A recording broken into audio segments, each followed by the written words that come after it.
I want to show you guys something. There is another barricade that's up here now, but this is one that this crowd brought out, and I want you to hear from someone who's out here right now.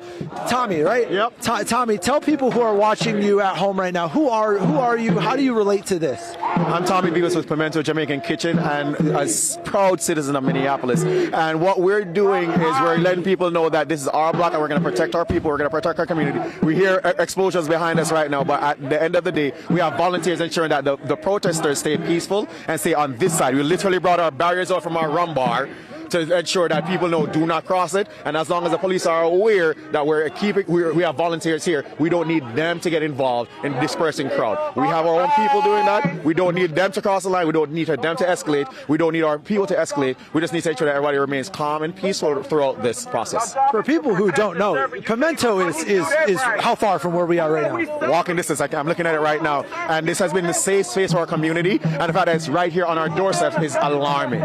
Nobody's safe in Minneapolis anymore, right? Brother George Floyd was murdered, lynched just a few blocks from here. Brother Winston was lynched just a few blocks from here. Sister Renee was lynched just a few blocks from here. And right here on our block, on our doorstep, on our safe space, Nicollet Avenue has been that safe space for so long. Of immigrants, of diverse people coming together for healing, for safety, for comfort, and now it's being violated right here in the heart of the city. But we're doing what we do best, protect our people, keep our people safe, and remember that Minnesota, this is one love and one Minnesota. We're leading with compassion, we're leading with community, we're leading with heart. Nobody's going to break the Minnesota one love. We've been talking all morning. The fact that this happened right here, I mean, this is East Street. East Street. And people come here, they bring their friends, they bring their families, they bring people from out of town. What does it mean that this happened here? It means that none of us are safe.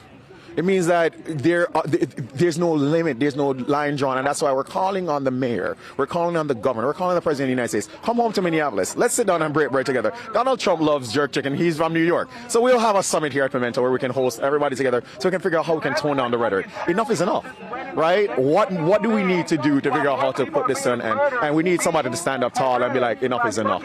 We don't need to this escalate anymore. And I'm willing to be that person to host the president, to host the governor, to host the mayor right here at Pimento. This is where everybody come anyhow when they have issues, so we can break bread together and figure out what we need to do to scale this back. Tommy, we're standing right next to this line. Yeah. We've been tear gassed here multiple times. You've heard the dispersal order. That seems like that was tear gassing now. They're tear gassing now. We can see tear gas. I smell it. I feel it in the air. Are you afraid at all? We're not afraid because, one, black people, we're not afraid of this because we've been experiencing this for generations. But secondly, I'm not afraid because I know that Minnesotans will stand together and protect each other and make sure that we're all safe. I'm not afraid because I know that this is a part of the revolution not being televised.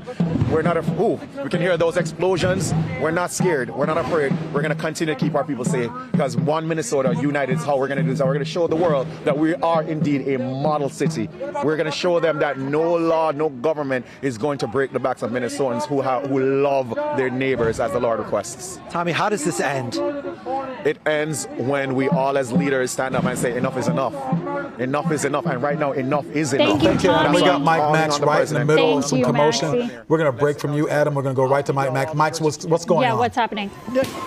Well, we just got gassed again, so I'm not going to be able to go, but they're trying to get vehicles out of here. Vehicles. Oh, God, Okay. Here we go. Okay, we're just going to watch the video right now. As you can hear, Maxie. Clear back there, Maxie, and I think he's with photojournalist Joe Van Ryn. So yes. They've been out there on the scene, and they've been trying to get that scene clear for quite some time. It's But been that called an unlawful shows assembly. It shows us how emotional high people are. the temperature is right now. Yeah. And what happened this morning, no doubt, only intensifying that. We know a life was lost. We know there are a lot of questions. We're expecting to hear from the federal side of the investigation shortly. We're going to hear from Greg Bovino. We want to know more about what happened. We heard that a gun was presented to agents and that it appears they acted. We know that a 37-year-old man has lost his life. Now, this all comes in the context of 2 weeks of mourning and protesting after Renee Good was killed. And as it looks right now, it's just heating up. You know, the mayor said, though, please don't destroy our city. They were pretty clear that they did not want people to show up, but it seems like, you know, it is the cat's out of the bag. Well, the When you police look at chief said video. this is not sustainable and that they want people to stay away from that area. If you are there, they're asking you to disperse because it has now been declared an unlawful assembly. So they can face arrest if they do not disperse and get out of the way of the investigation and of those federal agents trying to contain that scene there, because there's still an investigation underway. Like you said, we're hopefully to hear from the head of Border Patrol so we can get the federal side of what they're saying. But we did hear the mayor make a plea to the president. How do we end this? How many more lives have to be taken before this action is ended and we can sit down and have a peaceful resolution to it all? Well, you heard Tommy right there. I mean, we've had Tommy on our show a lot. And I've eaten at One Love Special a lot down there. Yeah, definitely. But you're looking at a live chopper forward. You can see the chemical irritants in the air. They are really trying to disperse that scene. And that's something to see from the air there. And as you saw our Mike Max and our Joe Van Ryn running from the scene right there as things are heating up. And I mean, just look at that. Again, factor in, I keep bringing it up because it's so important. I mean, there's people around the country who've never felt temperatures like this.